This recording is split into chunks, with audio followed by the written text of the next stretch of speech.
Day Show. I am Renee Mayne, and today I really wanted to take this opportunity to come in here and let you know what's going on and what's alive in me and some of the I've been getting. So I thought that I would come in here and share um, some of those questions. So let me know what's alive in you, how are you, what's going on for you, and let me know if you have any questions because I'm more than happy to answer them. So let's go with what's alive in me right now, and what's I'm really feeling into is I'm really feeling into the word resilience, and I find myself often saying things like kids are so resilient, and I've been speaking about it like it's this important attribute to have, and what I'm really beginning to feel is how that it can really just fall short in so many ways, and how limiting, but most importantly, how dishonoring it really is. Because if I really kind of feel into the language of resilience, resilience feels exhausting, and life shouldn't be anything that we have to endure. There's no real strength in that, and I feel like that's really important for us to look at, because I'm looking at where we're at as a community and as a nation and as a collective, and I feel like it's this thing that we have to fight against or for or with or to or whatever it is. So as much as having the ability to bounce back and get back up is extraordinary. There's no doubt about that in my mind, because I remember sometimes in my darkest moments, especially when I was traveling through abuse, is sometimes when I was literally on the ground, beaten, broken and abused, I would say to myself with my hand on my heart, all you have to do, Renee, is get back up. Just get back up. That is all you ever have to do. Just get back up.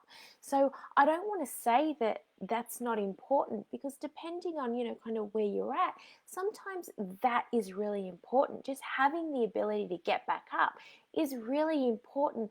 But what I want to do is I want to speak to what is beyond that. What is beyond that? And what does that even mean? And how can we let go of this feeling where we constantly need to be resilient? So I was feeling into it. What does that mean? And I just thought, what if we just allowed ourselves to just be who we really are, as we really are in that moment, right? And most importantly, what if we let others do the exact same thing? I think that that's super, super important. What if we just loved really freaking hard? Right? What if we just realize that there's this natural flow where there's a natural descent and ascent that happens, where there's twists and turns and rises and falls, where we just allowed ourselves to melt into all of it, right? I was thinking about, this, and it's like, when we're driving somewhere, right? Imagine you're on a long drive, right? You're on a road trip, and there's a natural curve in the road, there's twists, there's turns, there's mountains that you drive on, and then there's uphill, there's downhill, there's all these things. But when we're on this road trip, we don't actually have the attachment to where we're going, this feels really hard doing this, right? Or I'm at this intersection and do I turn left or do I turn right? There's all of these things. We don't stop, we don't have the attachment to what is uphill and what is downhill, right? But in life, we do. We have this attachment to, this feels really freaking hard, and I'm not supposed to feel hard things. I'm not supposed to feel anything that's less than, because anything that's less than, anything that's hard, we deem as unnecessary or unworthy, or we've done something wrong. And God forbid, as humans, if we've done something wrong. But here's the thing, there is no wrong, right? What is right and what is wrong? So what if we knew that we had all of the power within us and we were super strong in our sovereignty, and that everything we needed was within us, but it was all about tapping into having the ability to melt into all of it, right? So what if we just started being okay with ourselves and feeling love, right? And what if we just stopped deluding ourselves in thinking that we can just train our brains to do this thing or be this thing or act in this way? And what if we let our bodies guide us? How does that feel, right? Because when we do that, there is nothing to be resilient from, right? There's nothing to fight for. And I think that all really just, I feel when I feel into that, I feel the grace in my body, right? I feel the trust in my body. And that is really important. So that's something that I really wanted to come on here and speak to you, today. And something else is, that triggered another thought in me is that, I'm really feeling like the death of this, like the death of resilience. I'm feeling there's this natural collapse happening in the personal development and spiritual development, and even like the law of attraction, space, is because there has to be, and it's not sustainable. And what I've been thinking about is, I'm thinking, okay, like, so what does it really take? Like, when we're on this personal development circuit or train, or this spirituality, law of attraction, whatever this bandwagon is that we're on, is something extraordinary happens, right? Where we feel amazing and we get this high, we get this hit, the oxytocin and adrenaline, our adrenaline, like it goes through the roof. And so what happens is it teaches us to enter into this peak state where we have to ride this wave like a friggin' boss, right? And then we come crashing down like a mofo, and then what do is we jump on that next wave, that thing, to ride that, and then the same thing happens, and pretty soon we become totally dependent on this peak state, and we convince ourselves that we have complete control over it because we have the power, and we can talk ourselves into this peak state because we are that friggin' good. Right. So what if we flicked that switch a little bit, right? What if we realized that, I'm just kind of trying to listen to what's coming through right now. What if we let go of that, all of that? Because here's the thing that I've realized is, once we enter into this state, right, what happens is we're unable to be in everyday life because we're constantly on this high or low, right? So we can't, and that's when you begin to go, I can't hang around these people or these groups because they make me feel blah, right? Or I can't enter into a grocery store or a supermarket because I'm super sensitive and I take on everybody else's stuff. And so what happens is we prop ourselves up and create environments where we're protected from these everyday people or things. And it's not our job to prop ourselves up. We cannot do the work as a mystic, as a priestess, as a warrior, as a whoever, as a person, if we're constantly trying to ride and manipulate this wave. What we need to do is be the wave. Right? So our objective, our job is to not ride the wave, it's to be the wave itself. And that really just flicks everything on its head. So we're not creating this peak state. It's we're able to just meet what's alive in us in that moment and welcome in everything that we deem as less than. Right? We get to be fully in life, and what we do then is, and you'll hear me say a gazillion times, is that yes, we can enjoy our times of devotion or meditation or, away from the world. And I think that's really important. I know for myself, I need that time more than anything. And if I don't get that time, then I find it, it's much harder to operate in the real world. I think that we need to be honest with that. But what our real responsibility is, in my opinion, is to bring those devotional states, bring those peak states into every single moment in our days, right? So just, I think about, like, it's probably my favorite quote of all time, is that which is all encompassing has no opposites.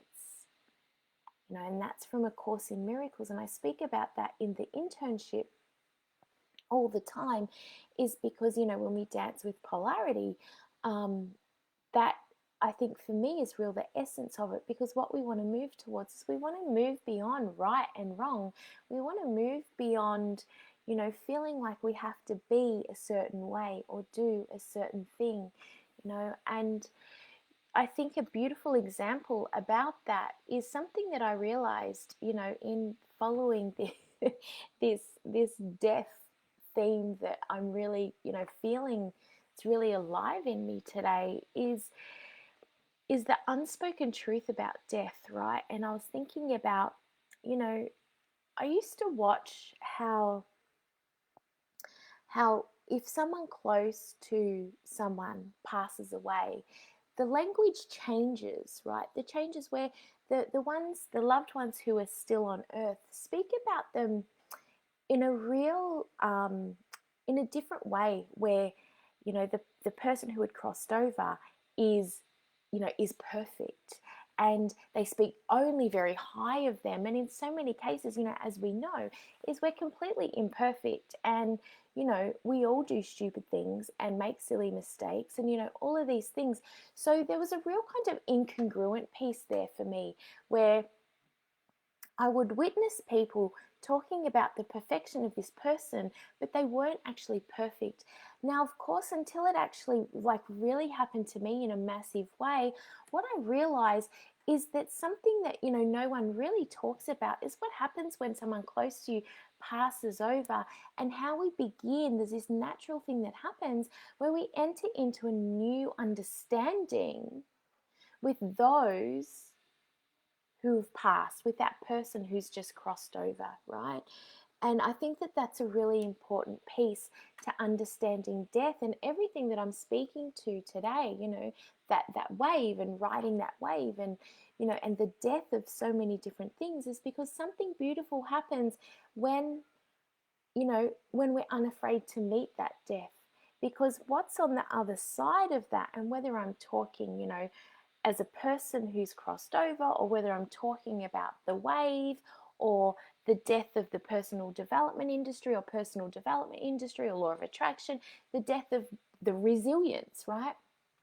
All of it is something that happens when we move beyond that, is we move into a state of love, right? So when that person returns back to love, only love exists, right? There's a forgiveness there. So for those of us who are still on this earth plane, once we've moved beyond this and experienced this thing that happens beyond death, this new understanding, is that everybody makes their own choices for a reason. And we begin to understand and see them in a different light, where we go, oh, I get why you were like that, and I get why you did this thing, and I get that, I get your whole life now. and we have this compassion, this deep compassion that we can move into. And I think this is really important for our own evolution, and not to wait until we physically have to cross over before we begin to see other human beings with compassion. And we can move into a state of forgiveness. And I think that that is a really beautiful, beautiful thing. I think it's an important thing. I think that when we do this, we move into one world, and I think it feels more loving, it feels more sustainable, it feels more holistic, and it gives us permission to be who we really are and to make whatever choices we see fit in accordance to our highest good, knowing that everything is here for our evolution. So I feel like there's a massive death that's happening right now, and there's nothing to be afraid of, is what I want to say. There is nothing to be afraid of, because it's just the natural rise and fall and twists and turns of this beautiful, messy life, right? And the thing that kind of really brings us undone is our need to bring in labels and judgments and expectations around what our life should look like, what this person should do, what that person should do, and all of these things. But once we drop all those labels and we really begin to move beyond what's right or wrong, and most importantly, hold multiple truths at the same time, right? I think that there's a big kind of myth going around, people spruiking and preaching, I'm pro-choice, I'm pro-choice, I'm pro-choice. But yet, if there is a choice that is different to their own belief, then there's a judgment and expectation, and sometimes even hatred or blame that happens in that space. And that is not what pro-choice is. Pro-choice is respecting all choice, not blaming, not having judgments or expectations, right? And moving beyond all of that. And, I think that for a long time we're afraid of death, but death, there's nothing to be afraid of, because what's on the other side is absolutely beautiful. As we said, as I spoke about earlier, is, what's on the other side of resilience, right?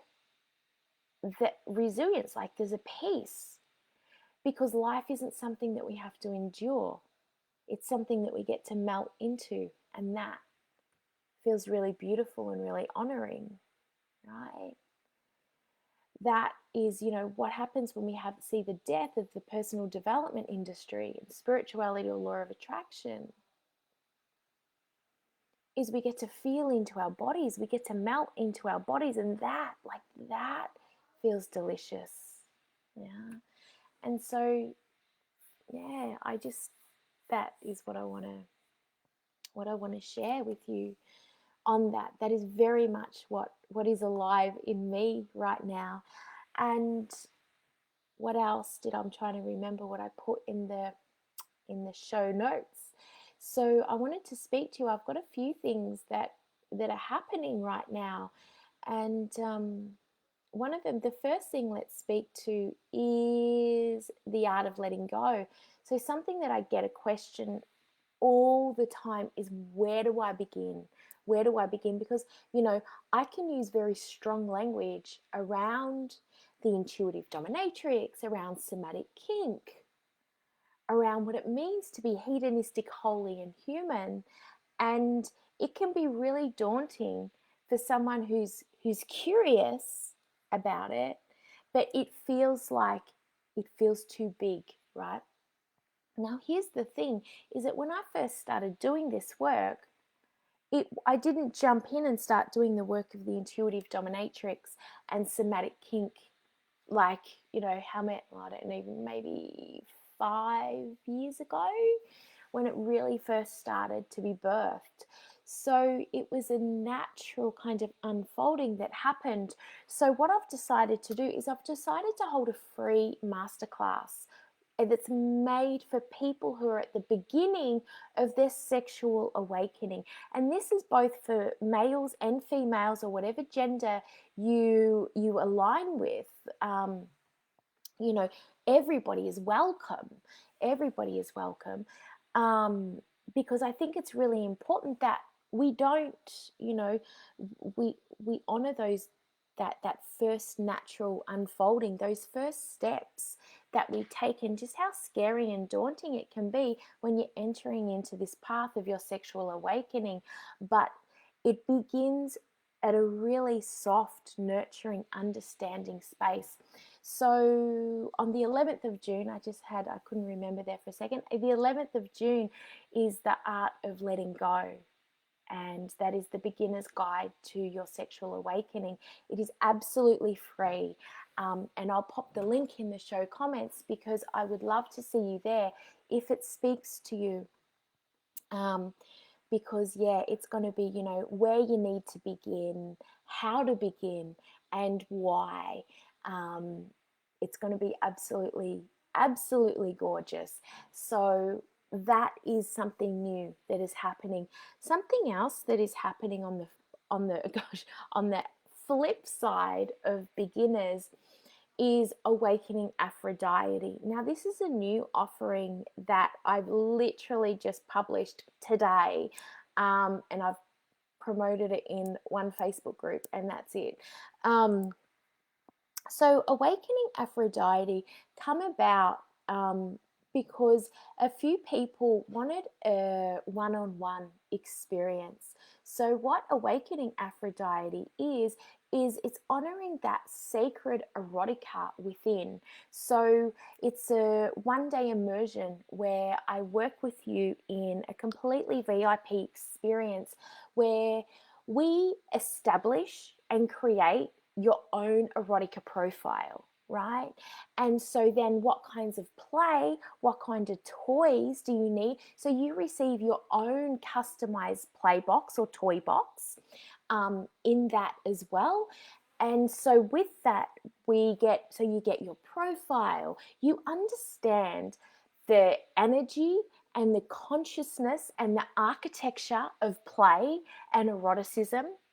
But we also go through the practicality of it. So you will be completely confident in how to frame, how to lead these play sessions, and you'll begin your own exploration about your own awakening Aphrodite. So in that, we'll do the energy work as well, where we dive deep into your psyche, and we will uncover what your erotic blueprint really is, and then we bring it to life. And so, but most importantly, as anything that I do, is that it's energy first. So we meet that from an energetic perspective first, and then we bring it out into the world, and it's just you and me. So that feels really big and really beautiful at the same time. So if that speaks to you, then feel free to message me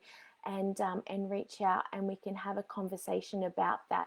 So that is a one-on-one experience. It can be online, or if you're in Melbourne and COVID dependent, then we can do it in real life. So that is something that I'm really excited about, and that feels really honoring. So yeah, and I feel like, was there anything else that is coming alive? I'm just going to check to see if there's any comments coming through. Let me see. I can't see, it's not coming up. So if you've had any comments or questions, I cannot see them coming up in my thread. So I will come back and have a look and work with them and answer them for you. But thanks for coming to hang out with me today. It feels really juicy and really beautiful, and I'm loving what is alive. And just a reminder that